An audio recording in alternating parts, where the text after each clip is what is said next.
Fala pessoal, tudo bem? Meu nome é Fabrício, sou sócio assessor de investimentos da Valor Investimentos. Venho trazer aqui para vocês o fechamento do primeiro semestre de 2023 e também o que nós temos como perspectiva para o segundo semestre de 23, tá? Meu objetivo é que essa apresentação sirva para mantê-los informados, né? Olhando um pouquinho para trás, mas principalmente que sirva ali de substrato para que a gente possa conduzir as futuras revisões de carteira e também um caráter um pouco provocativo para que a gente possa refletir e ver de fato se estamos psicologicamente preparados para o que está por vir, né, de acordo com o que a gente acredita que é o cenário mais provável, tá bom? Então, eu vou compartilhar com vocês aqui o material, espero que vocês aproveitem.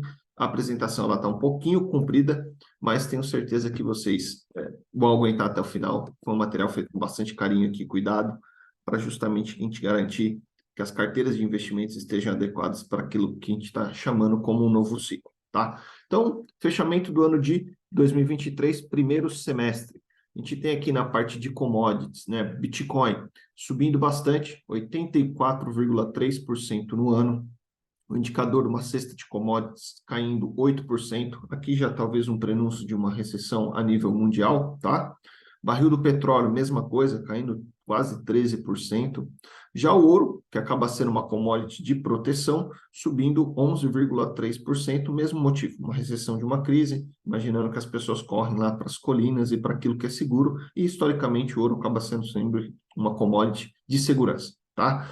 Agora, a grande surpresa, né, vem quando a gente olha o real contra moedas e moedas fortes, né? Então, o real, ele se valorizou 7,7% contra o euro. Em outras palavras, o euro caiu 7,7%. O dólar chegou a cair quase 10% nesse primeiro semestre. Uma surpresa muito positiva e indica aí força para a nossa moeda, significa que tem muito dólar entrando no nosso país. Quando a gente olha o mercado de ações internacional, principalmente aquele que é atrelado a empresas de tecnologia, como a Nasdaq, está subindo 38,8% no ano, então tem um rally aqui muito forte, puxado ali para a NVIDIA e algumas outras empresas de inteligência artificial, óbvio, tá? Mas não dá para descartar aqui que o mercado americano ele continua resiliente, eu vou explorar isso um pouquinho mais para frente. Quando a gente olha na parte de fundos imobiliários, que é o IFIX, e ações, outra surpresa aqui também positiva, tá? Os fundos imobiliários sobem 10% no ano e o mercado acionário Ibovespa sobe 7,6% no ano. Nosso índice de inflação, o índice de poupança subindo 4,8% no ano. A meta da Selic ainda está 13,75%.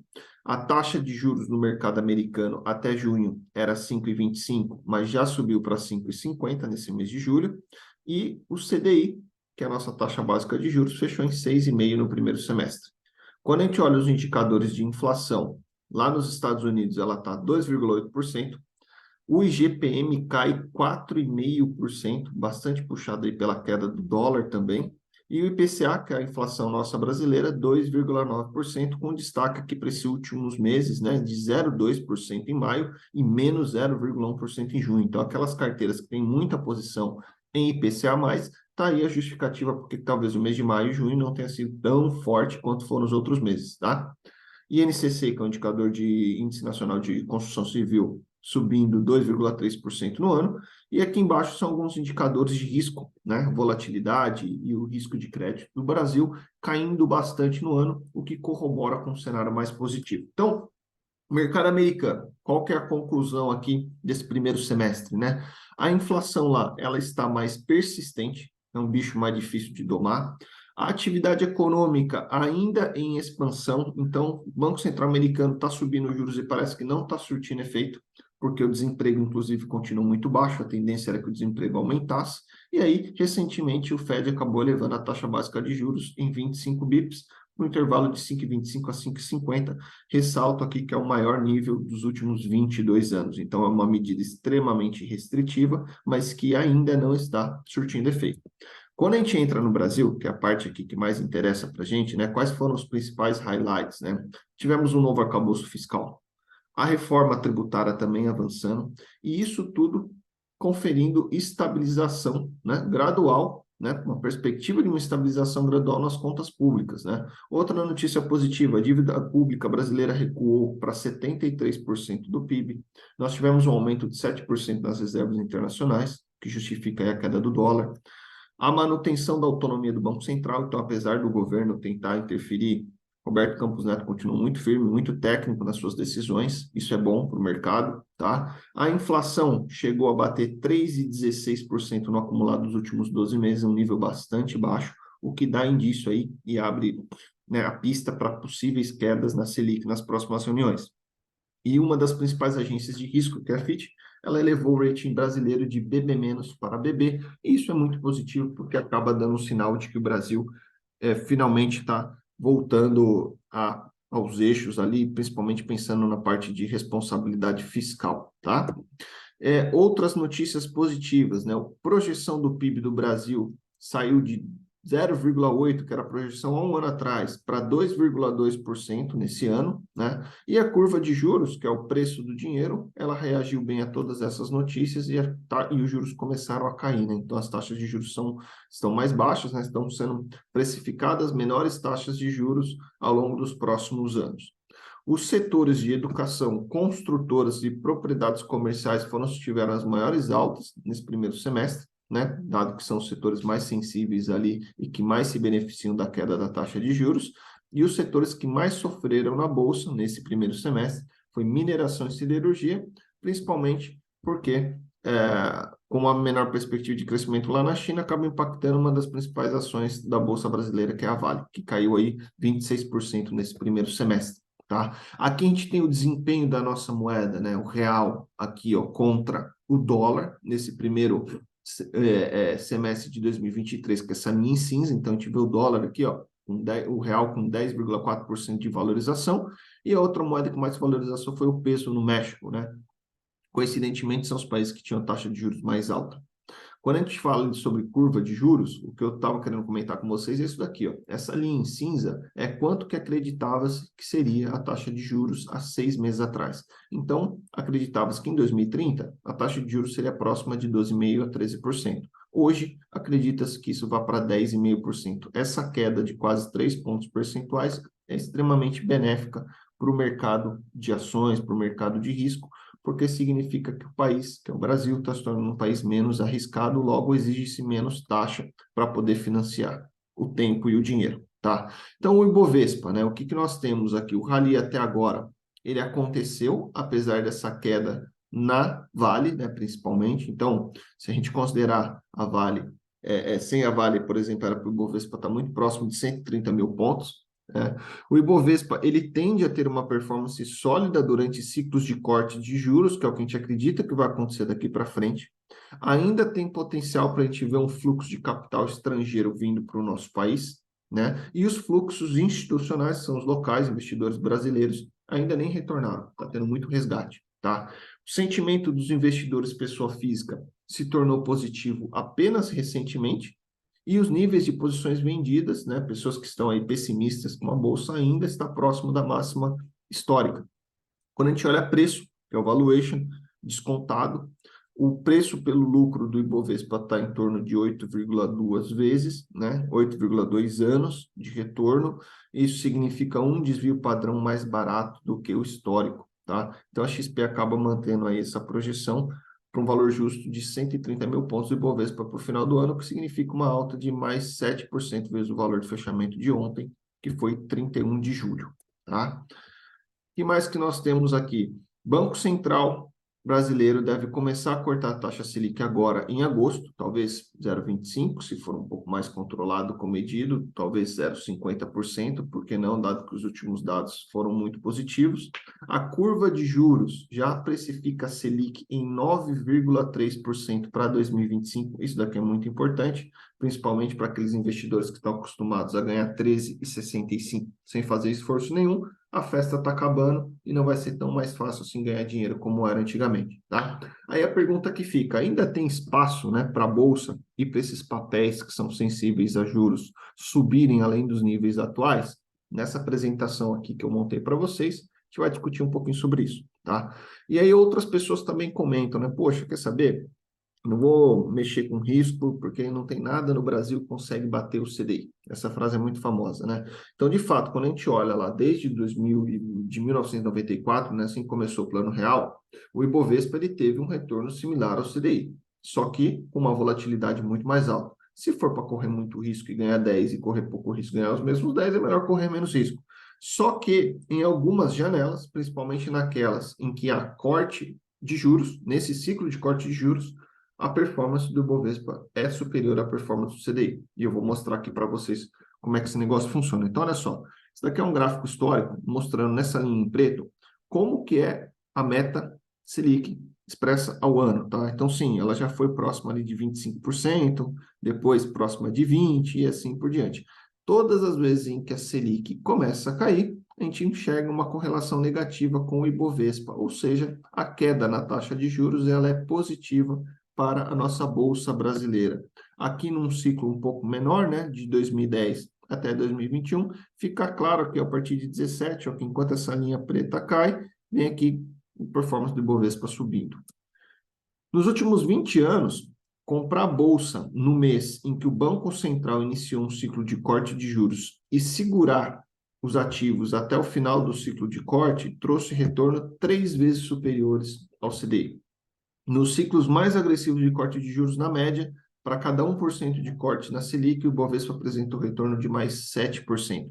Nessa tabela aqui é possível ver quais foram esses ciclos, né, de corte. Então, de junho de 2003 a abril de 2004, por exemplo, a Selic saiu de 26% para 16%, e nesse mesmo período o retorno do Bovespa foi de 51,1%, enquanto o retorno de alguns outros índices foi 32,6%, né? Quando a gente olha setembro de 2005 a setembro de 2007, a Selic saiu de 19,5 para 11,25, enquanto o Ibovespa avançou 91,4%. Na média, todas as vezes que houve corte, na média, o Ibovespa se valorizou 35,4%.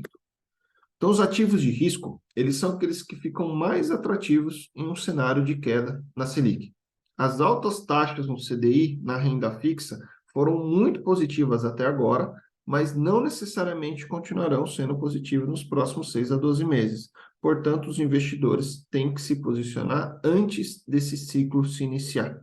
É aquilo que mexe um pouquinho com o nosso estômago, mas eu sempre reforço com as pessoas que depois que a notícia se torna pública, a chance de você ganhar dinheiro é muito pequena. A gente tem que agir antes, né? E aí, quais são os ativos mais recomendados, né? Como que a gente consegue se posicionar nesse novo ciclo que tende a se iniciar? Investimento em bolsa, small caps, por exemplo, fundos imobiliários, investimentos alternativos como private equities. Ah, quero só renda fixa, títulos longos de inflação, PCA+, e títulos pré-fixados, dado que a tendência é a taxa de juros cair, é interessante a gente colocar na pedra uma rentabilidade, porque ainda que o CDI caia, o compromisso com o emissor vai ser aquela taxa que a gente contratou desde o início, tá? E olha só que interessante, nesse gráfico aqui, eu separei em duas partes, né? Uma parte é a performance do Ibovespa em amarelo, da esquerda, em anos de baixa inflação, ou seja, em que a inflação foi de 2,95 até 5,90. E do canto direito aqui, a gente tem anos de alta inflação, inflação de 5,9 a 12,5%. Perceba que nos anos em que a inflação é muito baixa, são os anos em que a performance do Ibovespa é historicamente mais alta. Nos anos em que a inflação era muito alta, nós tivemos, inclusive, a incidência de anos de performances negativas, né? 2013 aqui, 2011, 2001, 2015 e 2002. Então, mais um argumento que corrobora com o fato de que juros caindo e inflação baixa são benéficos para ativos de risco e principalmente bolsa brasileira, tá? E aí eu pergunto, né? Poxa, mas será que investir em bolsa é bom? É um bom negócio? Com certeza, aqui nos últimos 20 anos, fica claro aqui no gráfico que é um bom negócio. Só que essa pergunta, ela é um pouco insuficiente, né? Algumas outras perguntas têm que ser feitas. Por exemplo, a que preço? Depende se é um bom negócio. Quanto que eu vou pagar, né? Nesse primeiro gráfico aqui na parte esquerda superior, em cinza, a gente tem o preço do Ibovespa. Quantos anos que leva para eu ter o retorno através de lucro das ações que eu compro, tá? Historicamente, esse preço é 11 vezes, ou seja, em 11 anos eu tenho o meu retorno do dinheiro investido através de dividendos distribuído pelas empresas. Atualmente, eu preciso apenas de 8,2 anos, ou seja, de menos anos, ou seja, a bolsa está mais barata do que o histórico. E já esteve um pouquinho mais barata ainda até antes dessa última pernada, né? O que mais que é importante da gente perguntar? Quais são os setores que estão baratos, quais são os setores que estão caros, né? Então, quando a gente olha que o setor de energia, ele está sendo negociado há 4,4 anos, enquanto o setor de materiais 6,3, financeiro 7,6. Os setores que estão mais caros aqui é saúde, indústria e tecnologia, né? Outro ponto importante aqui que a gente tem que avaliar, né? Ok, então investir em bolsa é bom e está barato, mas será que eu tenho tempo suficiente para que essas teses se concretizem? Por que que eu estou falando isso? E se você tivesse entrado na bolsa em 2001 ou 2002, será que você ia suportar essa queda de 11, 17%? E se você tivesse entrado em 2008, na crise, 2011, 2013, 2015? Então, assim, apesar do investimento no longo prazo ser rentável, existem sim janelas em que a performance vai ser negativa. Isso é normal, tá? Outro ponto importante que é ser avaliado para quem pensa em investir na bolsa, né? Será que você consegue suportar a volatilidade de investir na bolsa? Olha só que interessante, peguei dados de 2001 até 2022, quantidade de dias em que houve retorno negativo no Ibovespa. Lembrando que cada ano tem 252 dias úteis. Cerca de metade dos dias da bolsa são dias de performance negativa. Então, as pessoas que investem em bolsa, elas precisam agir com naturalidade diante de dias que a performance não vai ser positiva. Porque é normal, um dia vai subir, outro dia vai cair, tá? O importante é que quando suba, suba em maior intensidade, quando caia, caia em menor intensidade, que tem esses ciclos de alta na medida em que a taxa de juros começa a cair, que é o que a gente prevê, tá? Outro ponto importante também, a Bolsa Brasileira hoje, ela é formada ali por 50% banco e commodities, e quem faz preço hoje na Bolsa são os investidores estrangeiros, tá? Quando entra dinheiro de fora. E os fluxos institucionais, que são os investidores brasileiros, eles, apesar de não fazerem preço, eles dão alguns indícios aqui para a gente. Então, olha só, na linha preta desse gráfico na esquerda, é como que os estrangeiros, né, os gringos, estão agindo. E eles estão comprando bolsa brasileira. Na linha amarela, é justamente o contrário, são os investidores brasileiros que estão resgatando bolsa. Então, no final das contas, o que fica aqui é um sentimento negativo em relação à tomada de risco em ações, e os clientes de fundos de ações, principalmente, estão fazendo resgates, né, levando a vários meses de saída de capital desses investidores. Um dos dois está errado, ou o investidor estrangeiro ou o investidor brasileiro. Historicamente, a gente entende e acredita que normalmente quem chega atrasado na festa é sempre o brasileiro, e quem está certo nessa história aqui é quem faz preço, que é o investidor estrangeiro, tá? Outra dúvida que às vezes surge para mim, né? Poxa, Fabrício, entendi que é legal os argumentos, mas eu acho bolsa muito arriscado. Será que não tem um investimento em renda variável que também seja adequado para esse ciclo, que seja um pouco menos arriscado? Tem, tá aqui o gráfico, né? Quando a gente compara o Ibovespa, que é essa linha em cinza, com o índice de fundos imobiliários, que é essa linha em azul, a gente percebe que os dois chegam no mesmo lugar, só que a linha azul com menos volatilidade do que a linha em cinza, né? Então, nesse próximo slide aqui, ó, dá para perceber isso muito bem.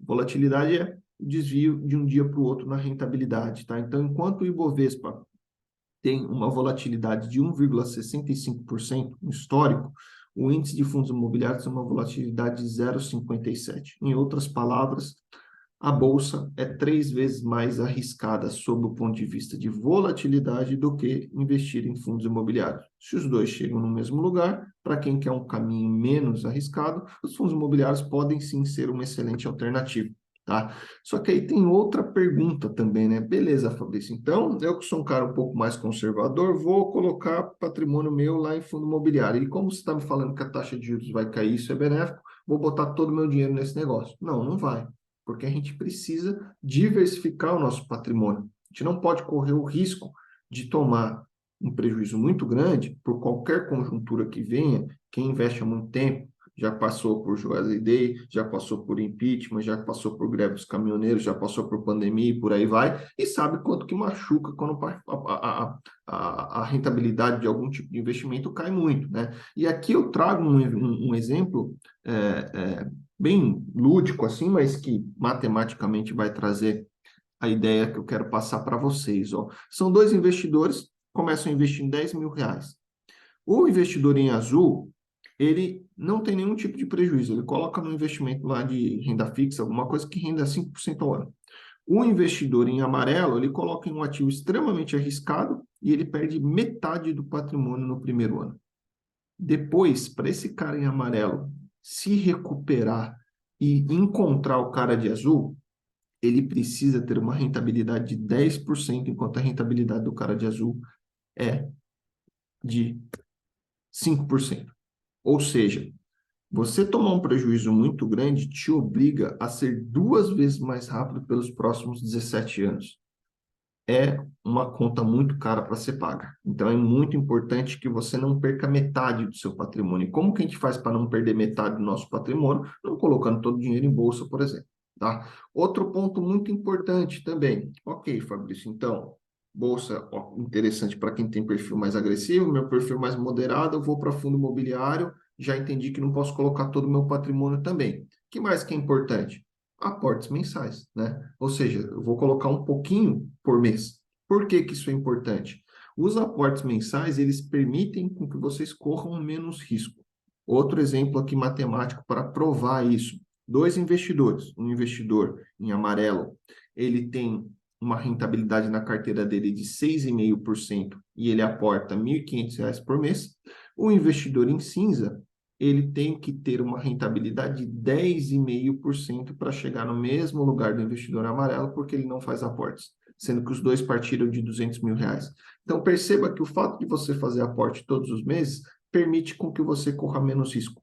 Se você precisa ter uma rentabilidade alvo de 6,5%, você pode correr menos risco do que uma pessoa que precisa ter uma rentabilidade alvo de 10,5%. Tá? E aí, outra coisa também que é muito importante. Ah, então você está falando de bolsa, bolsa, bolsa, sétima maravilha do mundo, vou pegar todo o meu patrimônio e vou jogar em risco. Não, né? A gente falou que os ativos atrelados à inflação de longo prazo também são muito interessantes. E quando eu trago esse gráfico aqui histórico, né, de um título IPCA mais 5,38, que é essa linha em amarelo, nos últimos, né, desde 2009 até 2023, esse título IPCA mais 5,38, ele ganhou de lavada do CDI e também ganhou da Bolsa. Né? Então, assim, não dá para ignorar o fato de que você ter uma parte do seu patrimônio protegida da inflação com ganho real de 5,38% também é extremamente benéfico. Tá? Então, aqui a gente está construindo a ideia de um portfólio diversificado em que você pode ganhar um pouquinho em cada coisa, ciente de que isso daqui é praticamente indispensável na carteira de qualquer investidor. Tá?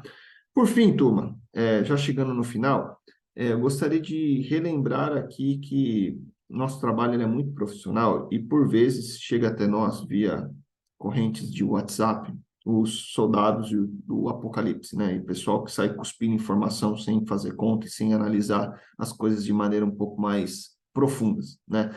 Então, eu vou relembrar aqui com vocês que ai, meu Deus, o Brasil vai quebrar e vai virar uma Venezuela. Não, não vai acontecer isso. Ah, vão confiscar meu dinheiro. Não, também não vai acontecer isso, tá? Olha só, esse gráfico aqui é a inflação ano a ano de 1981 até 1994, antes do Plano Real, que foi quando confiscaram o dinheiro, tá? Já houve situações em que no ano a inflação em 1993 foi de 2.477%. Hoje, a inflação histórica é de 6% nos últimos 20 anos. Isso daqui que é gráfico histórico aqui da inflação dos nossos últimos anos. Então, assim, já foi o tempo em que o Brasil precisava tomar medidas drásticas como aquela que aconteceu quando o Collor confiscou o dinheiro de todo mundo, tá? Sem entrar no mérito de ser uma medida extremamente, né, desumana, mas assim, já foi esse tempo. Não precisa mais confiscar dinheiro de ninguém para colocar a inflação nos trilhos, dado que a inflação não é mais um problema. Pelo contrário, o Banco Central conseguiu levar a inflação do nosso país para 3% no acumulado dos últimos 12 meses. Então, fiquem tranquilos, ninguém vai confiscar o dinheiro de vocês, tá? Outro ponto importante, né? Falamos aqui sobre investimentos e muitas pessoas acreditam que, legal, Fabrício, então é só colocar em ativo arriscado que eu vou ganhar mais dinheiro, certo? Porque quanto maior o risco que eu corro, maior o retorno que eu tenho. Não necessariamente, tá? Assim é a maneira que as pessoas enxergam, mas a maneira correta de ver o risco é essa daqui, ó. Perceba que é a mesma linha reta, só que tem uma curva normal deitada aqui. Então, qual que é a definição correta de risco? Risco significa maior probabilidade de retorno, seja para cima, seja para baixo. Na média, você pode até ter um pouquinho mais, só que se você der azar, você pode ficar aqui embaixo, tá? Então, assim, percebam que o nosso trabalho, enquanto assessor de investimentos, é auxiliá-los a uma construção de um portfólio que seja seguro, em que a rentabilidade conquistada esteja adequada ao perfil e ao risco de cada um, né? Então não dá só para comparar, eu ganhei 9 e o outro ganhou 5, tá? Mas como que ganhou 9 e como que ganhou 5? Isso é muito importante também, tá? E aí, quais são os riscos que estão mapeados aqui para esse segundo semestre? Primeiro, é uma recessão no exterior, a gente não pode ignorar isso, tá? Então, assim, existe sim a possibilidade de ter um impacto muito grande no preço das commodities, caso o mundo entre em crise, principalmente a China, e o Brasil precisa que a China e o mundo não entrem em crise para poder andar, porque a gente tem muito país, muita empresa exportadora de commodities, tá? E também o impacto da reforma tributária, que a gente ainda não sabe muito bem para onde que esse negócio vai, principalmente nas alterações em relação ao imposto de renda, tá? Vai começar a tributar também dividendos? Não sei, né, fundos exclusivos, que já foi falado, e assim por diante. Então, esses são alguns dos temas aqui que seguem no nosso radar. Pessoal, por fim, esse daqui é o Boletim Focus, tá? Previsão de IPCA para o ano de 23, 4,9, para o ano de 24, 3,9. PIB, 2,2% e para o ano que vem, 1,30, tá? Câmbio, 4,97, 5,05, então revisões para baixo no dólar. E a Selic, que esse ano deve terminar em 12%, para o ano de 2024, a mediana do mercado, né, a expectativa do mercado é que a Selic termine o ano em 9,5%. Reforçando que quem ganhou muito dinheiro com renda fixa e sem ter trabalho, que sorte que tem a gente aqui agora para poder acompanhá-los numa gestão um pouco mais ativa, porque vamos precisar sim mexer no portfólio, senão vai ganhar um percentual sobre um índice que vai estar cada vez menor, tá bom? Obrigado pela atenção, espero que tenha contribuído aqui com as reflexões e esse material. Sigo à disposição e pode ficar tranquilo que eu vou entrar em contato aí com cada um de vocês para poder realizar as alterações necessárias na carteira, caso a carteira esteja ainda desenquadrada. Um abraço e até a próxima.